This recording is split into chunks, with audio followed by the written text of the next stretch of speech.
ನಾಡ ಹಬ್ಬ ದಸರಾ ಉದ್ಘಾಟನೆಯ ವಿಚಾರದಲ್ಲಿ ಈಗ ರಾಜಕೀಯ ಜಟಾಪಟಿ ಜೋರಾಗ್ತಾ ಇದೆ. ಬಾನು ಮುಷ್ತಾಕ್ ವಿಚಾರದಲ್ಲಿ ಕಾಂಗ್ರೆಸ್ ಬಿಜೆಪಿ ನಾಯಕರ ಪರ ವಿರೋಧದ ವಾಕ್ಸಮರ ತಾರಕಕ್ಕೇರಿದೆ. ಬಾನು ಮುಷ್ತಾಕ್ ದಸರಾ ಉದ್ಘಾಟಿಸಿದ್ರೆ ತಪ್ಪೇನು? ಬಿಜೆಪಿಯವರ ಆಕ್ಷೇಪ ಏನು? ಕೈ ನಾಯಕರ ಸಮರ್ಥನೆ ಏನು? ಯಾಕಿಷ್ಟು ವಿವಾದ ಅನ್ನೋದರ ಕಂಪ್ಲೀಟ್ ವರದಿ ಎಲ್ಲಿದೆ ನೋಡಿ.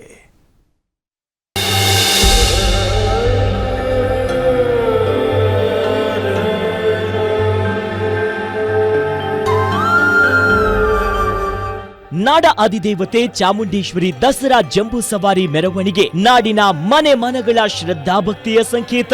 ಮೈಸೂರು ಸಂಸ್ಥಾನದ ರಾಜ ಪರಂಪರೆಯ ನಂಬುಗೆಯ ಆಚರಣೆಯ ಪ್ರತೀಕ. ಪ್ರತಿ ಬಾರಿ ಗಣ್ಯಾತಿ ಗಣ್ಯರು ಮಹಾನ್ ಸಾಧಕರು ಚಾಮುಂಡೇಶ್ವರಿ ವಿಗ್ರಹಕ್ಕೆ ಪೂಜೆ ನೆರವೇರಿಸುವ ಮೂಲಕ ದಸರಾ ಉದ್ಘಾಟನೆಯನ್ನ ನೆರವೇರಿಸುತ್ತಾ ಬಂದಿರೋದು ಸಂಪ್ರದಾಯ. ಆದ್ರೆ ಈ ಬಾರಿಯ ದಸರಾ ಉದ್ಘಾಟಕರ ಆಯ್ಕೆ ವಿಚಾರ ವಿವಾದಕ್ಕೆ ಕಾರಣವಾಗಿದೆ.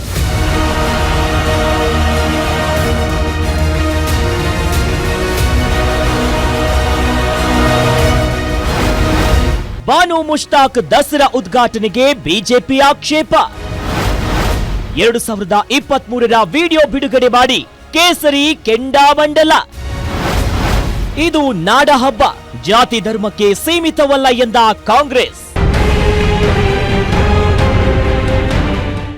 ದಸರಾ ಉದ್ಘಾಟನೆಗೆ ಬೂಕರ್ ಪ್ರಶಸ್ತಿ ವಿಜೇತೆ ಬಾನು ಮುಷ್ತಾಕ್ರನ್ನ ಸಿದ್ದರಾಮಯ್ಯ ಆಯ್ಕೆ ಮಾಡಿದ್ದಾರೆ. ಆದರೆ ಸರ್ಕಾರದ ನಿರ್ಧಾರಕ್ಕೆ ಬಿಜೆಪಿ ನಾಯಕರು ಭಾರಿ ವಿರೋಧವನ್ನ ವ್ಯಕ್ತಪಡಿಸುತ್ತಿದ್ದು ಹಿಂದೂ ಧಾರ್ಮಿಕ ನಂಬಿಕೆಗೆ ವಿರುದ್ಧ ಅಂತ ಗುಡುಗಿದ್ದಾರೆ. ಮಾಜಿ ಸಂಸದ ಪ್ರತಾಪ್ ಸಿಂಹ ಆಗ್ರಹಕ್ಕೆ ಇದೀಗ ಹಿಂದೂಪರ ಸಂಘಟನೆಯ ಮುಖಂಡರು ಬೆಂಬಲವನ್ನ ವ್ಯಕ್ತಪಡಿಸಿದ್ದಾರೆ. ಅಷ್ಟಲ್ಲದೆ ಈ ಹಿಂದೆ 2023ರ ಸಮ್ಮೇಳನದಲ್ಲಿ ತಾಯಿ ಭುವನೇಶ್ವರಿ ಬಗ್ಗೆ ಮಾತನಾಡಿದ ವಿಡಿಯೋ ಬಿಡುಗಡೆ ಮಾಡಿ ವಿರೋಧವನ್ನ ಮಾಡ್ತಿದ್ದಾರೆ. ಆ ವಿಡಿಯೋದಲ್ಲಿ ಮಾತನಾಡಿರೋ ಬಾನು ಮುಷ್ತಾಕ್, ನಾನೊಬ್ಬಳು ಕನ್ನಡತಿ, ನಾನು ಎಲ್ಲಿ ನಿಲ್ಲಬೇಕು ಅಂತ ಹೇಳಿದ್ದಾರೆ. ಭುವನೇಶ್ವರಿಯನ್ನ ಕೂರಿಸಿದ್ದೀರಿ, ಅರಿಶಿನ ಕುಂಕುಮವನ್ನ ಇಡ್ತೀರಿ, ಅಲ್ಪಸಂಖ್ಯಾತರಾಗಿ ನಾನು ಎಲ್ಲಿ ನಿಲ್ಲಬೇಕು ಅಂತ ಪ್ರಶ್ನೆ ಮಾಡಿದ್ದಾರೆ. ಆ ವಿಡಿಯೋ ವೈರಲ್ ಆಗ್ತಿದೆ. ಕೆಂಪು ಮತ್ತು ಹಳದಿ ಅರಿಶಿನ ಕುಂಕುಮದ ಬಾವುಟವನ್ನ ಹಾಕಿ ಅರಿಶಿನ ಕುಂಕುಮದಲ್ಲಿ ಆಕೆಯನ್ನ ಲೇಪಿತಳನ್ನಾಗಿ ಮಾಡ್ಬಿಟ್ಟು ಆಕೆಯನ್ನ ಕರ್ಕೊಂಡೋಗಿ ಮಂದಾಸನದ ಮೇಲೆ ಕೂರಿಸ್ಬಿಟ್ರಿ. ನಾನು ಎಲ್ಲಿ ನಿಲ್ಲಬೇಕು? ನಾನು ಏನನ್ನ ನೋಡಬೇಕು? ನಾನು ಹೇಗೆ ಇನ್ವಾಲ್ವ್ ಆಗಬೇಕು? ನನ್ನ ಹೊರಗಟ್ಟುವಿಕೆ ಇವತ್ತಿಂದ ಅಲ್ಲ, ಯಾವತ್ತಿನಿಂದಲೋ ಆರಂಭ ಆಯಿತು, ಇವತ್ತು ಪೂರ್ಣಗೊಳ್ತಾ ಇದೆ ಅಷ್ಟೇ. ಈ ವಿಡಿಯೋ ಮುಂದಿಟ್ಕೊಂಡು ಆಕ್ಷೇಪ ಮಾಡ್ತಿರೋ ಬಿಜೆಪಿ ನಾಯಕರು ತಾಯಿ ಚಾಮುಂಡೇಶ್ವರಿ ಒಪ್ಪಲ್ಲ, ಪುಷ್ಪಾರ್ಚನೆ ಒಪ್ಪಲ್ಲ ಅಂತವರನ್ನ ಕರೆದಿದ್ದೀರಿ. ಹೀಗಾಗಿ ಕೂಡಲೇ ಉದ್ಘಾಟನೆಯಿಂದ ಬಾನು ಮುಷ್ತಾಕ್ರನ್ನ ಹಿಂದೆ ಸರಿಸಿ ಅಂತ ಒತ್ತಾಯಿಸಿದ್ದಾರೆ. ಏನು ಬಾನು ಮುಷ್ತಾಕ್ ಅವರಿಗೆ ನೀವು ಆಹ್ವಾನವನ್ನು ಕೊಟ್ಟಿದ್ದೀರಿ, ಅದನ್ನು ವಿಡ್ರಾ ಮಾಡಬೇಕು. ನಮ್ಮ ಧರ್ಮದ ಬಗ್ಗೆ, ನಮ್ಮ ವೈಚಾರಿಕತೆ ಬಗ್ಗೆ, ನಮ್ಮ ಸಂಸ್ಕೃತಿ ಬಗ್ಗೆ, ನಮ್ಮ ಧಾರ್ಮಿಕತೆಯ ಬಗ್ಗೆ ಯಾರಿಗೆ ವಿಶ್ವಾಸ ಇದೆ, ನಂಬಿಕೆ ಇದೆ, ತಾಯಿ ಚಾಮುಂಡೇಶ್ವರಿಯ ದರ್ಶನವನ್ನು ಮಾಡಿ ಪುಷ್ಪಾರ್ಚನೆ ಮಾಡ್ತಾರೆ, ಅಂಥವರನ್ನು ಮಾತ್ರ ಈ ದಸರಾ ಉದ್ಘಾಟನೆಗೆ ಕರಿಬೇಕು ಅನ್ನುವಂಥ ಆಗ್ರಹವನ್ನು ನಾನು ಮಾಡ್ತಾ ಇದ್ದೀನಿ. ಜುಲುಮ್ಕಿ ರಾಮರಾಮ್ ಆಗಬಾರ್ದು.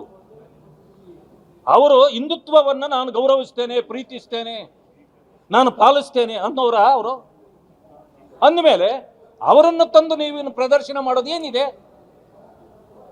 ಅಂದ್ರೆ ನೀವೇನಂತಂದ್ರೆ ಒಳ್ಳೆ ಆಹಾರದಲ್ಲಿ ವಿಷ ಬಿತ್ತಿದ್ದೀರಿ ಅಂತ ಅರ್ಥ. ಇನ್ನು ಬಾನು ಮುಷ್ತಾಕ್ ಆಯ್ಕೆ ವಿಚಾರಕ್ಕೆ ಕಾಂಗ್ರೆಸ್ ನಾಯಕರು ಸಮರ್ಥನೆ ಮಾಡಿಕೊಂಡಿದ್ದಾರೆ. ಈ ಬಗ್ಗೆ ಮಾತನಾಡಿರುವಂತಹ ಸಚಿವ ಎಚ್.ಸಿ. ಮಹದೇವಪ್ಪ, ದಸರಾ ಸಾಂಸ್ಕೃತಿಕ ಜೀವನ ಅಭಿವ್ಯಕ್ತಿಗೊಳಿಸುವ ಹಬ್ಬ, ಇದು ಧರ್ಮದ ಆಚರಣೆಯಲ್ಲ.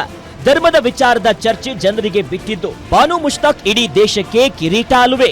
ಯಾಕೆ ಅವರನ್ನ ಪ್ರತ್ಯೇಕ ಮಾಡ್ತೀರಾ? ಸಂವಿಧಾನ ಬದ್ಧವಾಗಿ ಆಯ್ಕೆ ಮಾಡಿದ್ದೇವೆ ಎಂದಿದ್ದಾರೆ. ಸಾಂಸ್ಕೃತಿಕ ಅಭಿವ್ಯಕ್ತಿ ಮಾಡುವಾಗ ಇಡೀ ದೇಶದ 140 ಕೋಟಿ ಜನರು ಭಾಗಿ. ಇದು ಧರ್ಮದ ಆಚರಣೆ ಅಲ್ಲ, ಧರ್ಮದ ಆಚರಣೆ ಅಲ್ಲ. ಧರ್ಮದ ವಿಚಾರ ಚರ್ಚೆ ಮಾಡೋದು ರಾಜಕೀಯ ಪಕ್ಷಗಳ ವ್ಯಾಪ್ತಿಗೆ ಬರೋದು ಇಲ್ಲ. ಅದು ಸಂವಿಧಾನ ಮತ್ತು ಜನರ ವಿವೇಚನೆ ಮತ್ತು ಆಯ್ಕೆಗೆ ಬಿಟ್ಟಂತ ಸ್ವತಂತ್ರವಾದ ಸಂಗತಿ. ಒಟ್ನಲ್ಲಿ ದಸರಾ ವಿಚಾರದಲ್ಲಿ ಧರ್ಮ ರಾಜಕೀಯ ಜೋರಾಗಿದೆ. ಕೇಸರಿ ನಾಯಕರ ಒತ್ತಡಕ್ಕೆ ಮಾತ್ರ ಸರ್ಕಾರ ಜಗ್ಗುತ್ತಿಲ್ಲ. ಹೀಗಾಗಿ ದಸರಾ ವೇಳೆ ಈ ವಿವಾದ ಯಾವ ಹಂತಕ್ಕೆ ತಲುಪುತ್ತೆ ಅನ್ನೋದು ಕುತೂಹಲವಾಗಿದೆ. ವೀರೇಶ್ ದಾನಿ, political bureau, guarantee news, Bengaluru.